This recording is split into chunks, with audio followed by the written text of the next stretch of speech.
Right, to our first conversation now. Well, it's time for OPEC's monthly oil market report. That's for March. Oil prices seem quite stable at this time. We're also been looking forward to what OPEC has to say about oil demand going forward. Well, Chinnan joins us now, Vice Chair, Board of Directors, African Energy Council, joins us via Zoom. Great to have you on the show. Hi, Ladi. Pleasure to be here and good to see you again. Fantastic. So before I got into the studio, I don't know if OPEC has released that data yet for March, but if they've not, what are you expecting for this month? We know we did get the report for February, and in Nigeria did get that report that Nigeria's oil production did drop compared to January. So what are you seeing? Absolutely. So it's 7 minutes past 1 now, and the report just came out dead on at 1 o'clock. I haven't had a chance, because 7 minutes in, to look at it properly, but I've just seen the headlines. So the forecast remains the same. They are rolling over the cuts that started, sort of earlier on into 2024. They're rolling it on again. So not much has changed. In terms of an outlook, they still expect that there will be demand growth of approximately 2.2 million barrels a day this year, mainly driven by India, as it were, and some of the geopolitical tensions that we're seeing right now. So I think the new thing there is sort of geopolitical tension. 2.2 million barrels growth this year. I think approximately 1.8 million barrels growth in 2025 is what they're sticking to. So not a lot has changed. The new dimension, of course, is what's happening in the Middle East. Yeah, and definitely we'll be looking out for how much most of these countries actually produced in March, where we get that data and actually look at it.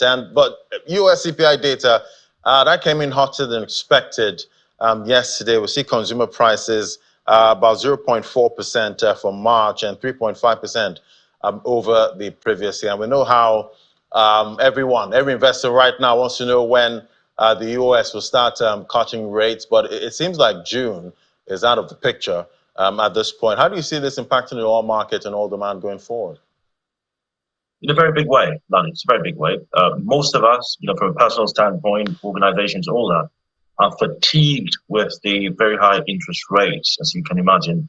There was huge optimism at the start of this year and even last month, thinking that the Federal Reserve would start cutting rates around May and June and all of that stuff. And that's what we thought, because we thought that inflation is starting to taper down.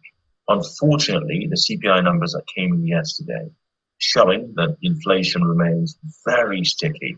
And because of that, I think a lot of the thought, if you look at analysts and what they're thinking, moves to around September. So we're looking possibly at September. And if the cuts start in September, then it's quite possible that we may not see 3-4 interest rate cuts as we thought we'd see this year. It might be 1 or 2, I think, at the most for this year. So to that point, what does that mean for the oil and gas, the oil and gas market? So a couple of things. If interest rates stay high, then you would understand that many companies would be very skeptical about spending, even mobility from a household standpoint. Lots of people would not go out and drive their cars because interest rates are very high and therefore cost of fuel is really high. So ultimately, you'd have an impact on demand, on oil and gas demand. So if we're not careful, with a very high interest rate, you could start to see some sort of demand destruction at some point. I think that could be the impact. And of course, if demand drops, then of course the price of oil and gas will come down. You just said it there, Ladi, at the start of it. It's approximately 90.4 today, dollars per barrel for Brent. But the reality of it is, what happened in the Middle East yesterday in the early hours when we saw the airstrike there in Gaza, the price shot up almost to about $91 per barrel. At the back of this interest rate cuts, we're starting to see the prices coming down a little bit because analysts are starting to price that in. Right. So is it possible that if we don't get a cut this year, we know the U.S. Fed keep pushing that can, forward. Is it possible that oil prices could still stay, elevated above $90 a barrel and maybe touch that $100 mark? Ladi, it's we're talking a lot of doom and gloom here, yourself and I, and it's just the reality of the world of today. Is it possible that we'll not see interest rate cuts this year? You know what? It is possible. We hope that does not happen because we've seen the Fed push it back several times.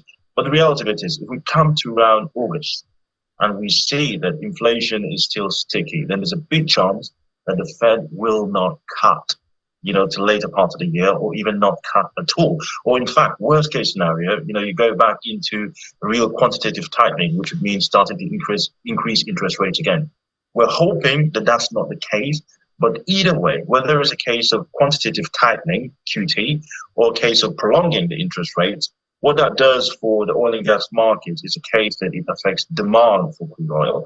So it's very possible that the price of crude oil would start to come down. Now, I say that caveating it because on the flip side of it, you have what affects supply. So from a demand side, the fiscal policy, the monetary policy could affect that and affect demand.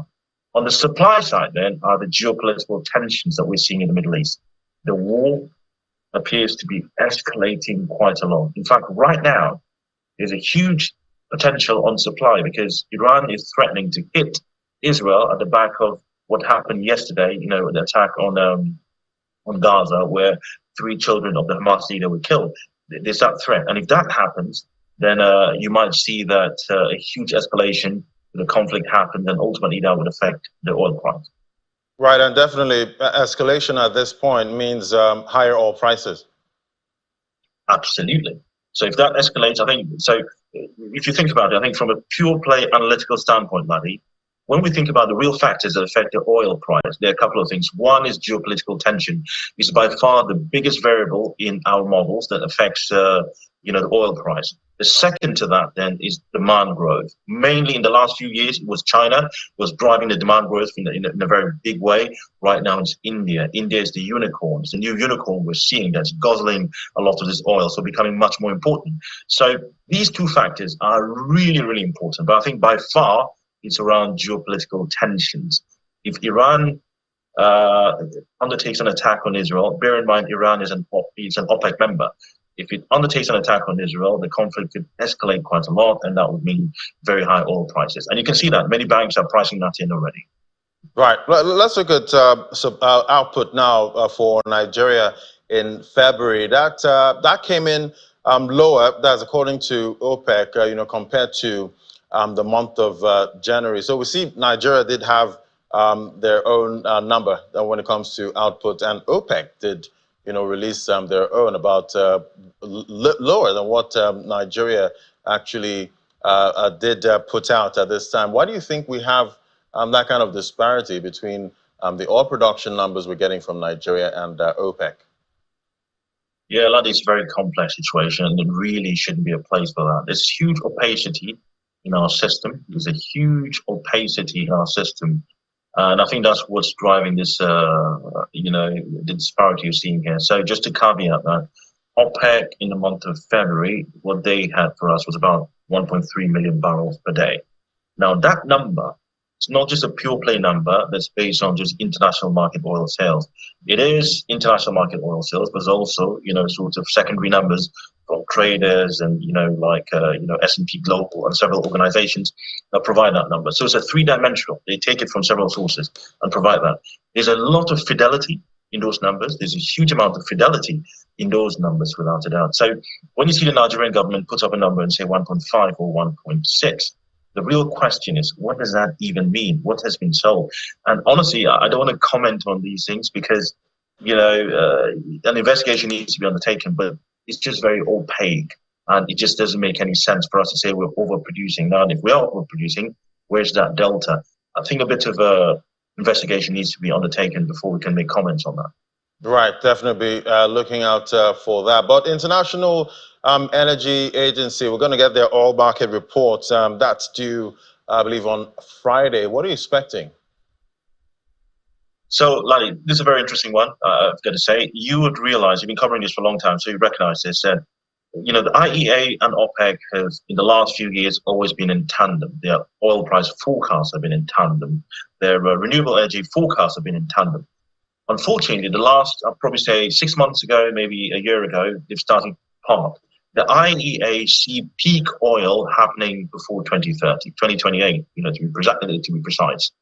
OPEC is very bullish. To 2030, OPEC is incredibly bullish. It thinks oil price will go to 116 million barrels per day. So really much higher than we are today. Today, approximately 1 or 2, roughly. So there's that disparity. In terms of what they will put out, I think they would probably taper a little bit of their forecast on renewables. They've been incredibly bullish on renewables the last few years, and they've been saying it would, hit, parity with conventional this year. Sorry, I apologize, in the next couple of years. But I think just from what we're seeing, Laddie, without being long-winded, EV sales are slowing down. We saw that BYD 40% less EV sold, Tesla 20% less EV sold. We're seeing, big companies pushing back. Saudi Aramco saying that the energy transition faltering. We're seeing slightly low investments into solar. So all of these things, I think, will bring some realism into it. I think you'll see that their renewable energy forecast will decrease a tiny bit from where they were before. But overarchingly, let me say this. The fact that we're seeing some of these headwinds in terms of clean energy, it does not necessarily mean that it's slowing down. It's completely normal in every cycle that things don't just go up like a rocket. They go up and come down and all of that. And that's just the reality of the market we're in. Yeah, we definitely have to remember the cycles. They always have to, play out at this time. But let's look at Nigeria. Now, we've seen the Naira actually strengthening. We've seen interventions by the CBN. But at the back of that, we do need to also get inflows, from oil, at this time. Talk to me about what you're seeing for Nigeria's oil output in 2024. So this is a very interesting one. I think the start of this administration, there was, they put out a huge amount of forecasts, reaching 2.6. So the plan was to take our oil output to about 2.6 million barrels per day. At the time, we were lower, probably 900,000 barrels per day or 1 million. So there has been a very positive step in moving it to about 1.3 and 1.4, which is sort of where we are today. But for us to generate the foreign exchange that we need to stabilize the Naira and get it to a very high level, I think a lot of unconventional thinking needs to go into it. I think, we need to curb, like we are doing already, oil theft. There was a huge amount of progress that was done there. But honestly, my feelers, some of the things I'm seeing on ground and discussion I'm having with people in the Delta, it sounds like it's starting to pick up again. There's a huge amount of Nigerian barrels that are being sold on international markets today that are sort of unaccounted for. So that needs to be plugged. But beyond that, it's the thing of looking across the entire value chain and plugging some of those. So to your point, would we see the consolidation of the Naira, going forward? I think optimistically, that's the hope. If we can increase our oil production to even 1.6 million barrels per day, then I think that will generate a huge amount of foreign reserves and bring some stabilization to the Naira, in addition to what the CBN is already doing. Now, just put this out, actually, Laddie. Think about this. For Binance alone, the cryptocurrency platform, the central bank governor said that was approximately 26 billion USD that was leaving the country a year. $26 billion was leaving Nigeria through the Binance platform a year. That's seismic. That is seismic. It's a huge amount of money. So now that that's been plugged in, and I think some of the fiscal measures and interventions that we're seeing the central bank making, if you couple that with an increase in oil production, and hopefully oil price stays reasonably high, above $75 per barrel, which is sort of our fiscal break-even for Nigeria, then I think we'll start to generate enough foreign exchange to stabilize the Naira, pull it down to sensible levels. Right, definitely looking forward to that. Thank you so much. Always great having your perspective, Chinnan Dekwo, Vice Chair, Board of Directors, African Energy Council. Thank you so much. Pleasure. Thank you.